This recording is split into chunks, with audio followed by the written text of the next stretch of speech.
السلام علیکم ورحمۃ اللہ وبرکاتہ۔ عوامی Urdu high school Bandra west Mumbai 50 جماعت نہم مضمون اردو۔ عزیز بچوں، آج ہم آپ کی درسی کتاب کا پہلا سبق پڑھنے جا رہے ہیں جس کا عنوان ہے حضرت عبدالرحمن بن عوف رضی اللہ تعالیٰ عنہ، اور اس سبق کا موضوع جو ہے مذہبی شخصیت ہے۔ تو چلیے بڑھتے ہیں سبق کی طرف۔ سبق کا پس منظر ہم سمجھتے ہیں پہلی بات سے۔ اسلامی تاریخ میں پیغمبر اسلام حضرت محمد صلی اللہ علیہ وسلم کے اصحاب کی زندگیوں کے حالات اور ان کے کارناموں کو خاص اہمیت حاصل ہے۔ اصحاب جمع ہے صاحب کی۔ آپ نے اپنی گزشتہ اردو درسی کتابوں میں خلفائے راشدین اور بعض اصحاب کے حالات زندگی کے بارے میں بچوں پڑھا ہوگا۔ اب خلفائے راشدین اسے کہتے ہیں جو آپ صلی اللہ علیہ وسلم کے جانشین تھے، جس میں حضرت ابو بکر رضی اللہ تعالیٰ عنہ، حضرت عمر فاروق رضی اللہ تعالیٰ عنہ، حضرت عثمان غنی رضی اللہ تعالیٰ عنہ اور حضرت علی رضی اللہ تعالیٰ عنہ کا شمار ہوتا ہے۔ اسلام کے لیے ان کی قربانیوں کے واقعات سے بھی آپ واقف ہوگے۔ اصحاب کرام کی انسانی، اخلاقی اور ایمانی جذبے کے الطاف و خلوص کی وجہ سے ہی اصحاب کو حضور اکرم صلی اللہ علیہ وسلم نے ان کی زندگی میں ہی جنتی ہونے کی خوشخبری سنائی تھی۔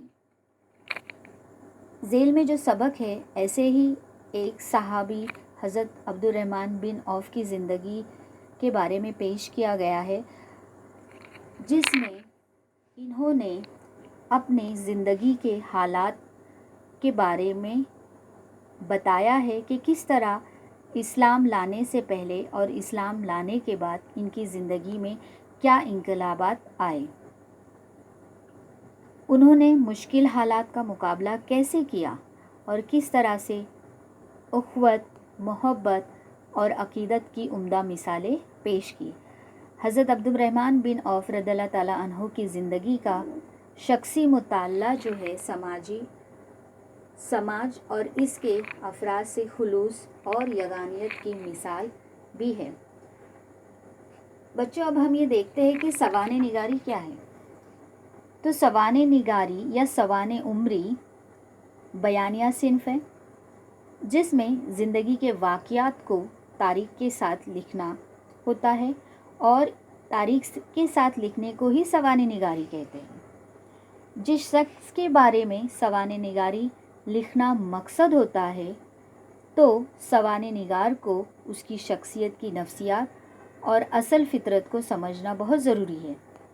سوانح نگار کا موضوع ادبی، سیاسی یا سماجی پر کوئی بڑا کارنامہ انجام دیا ہوا ہو، اور سوانح نگار صرف اس شخص کو ہی موضوع نہیں بناتا بلکہ اس کے عہد کے تہذیب، ثقافت کو، سیاسی اور سماجی صورتحال کا بھی وہ تجزیہ کرتا ہے۔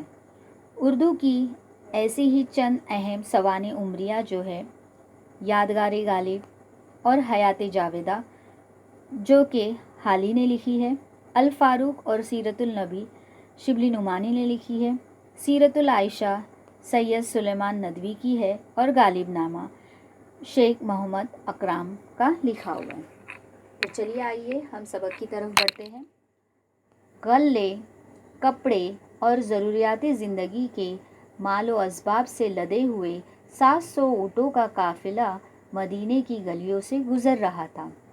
خشک سالی نے عوام کو افلاس اور بدحالی کی زندگی گزارنے پہ مجبور کر دیا تھا۔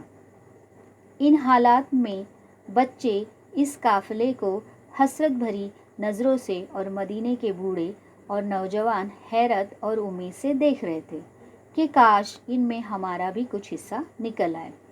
غلہ یعنی اناج۔ اب اناج، کپڑے اور زندگی کو لگنے والی ضروریات کا تمام سامان جو تھا ان 700 اونٹوں کے قافلے پہ، قافلہ یعنی کاروے پہ لدا ہوا تھا اور مدینے کی گلیوں سے گزر رہا تھا۔ چونکہ خشک سالی یعنی قحط کی وجہ سے عوام جو ہے پریشان تھی اور غریبی اور بدحالی کی زندگی پہ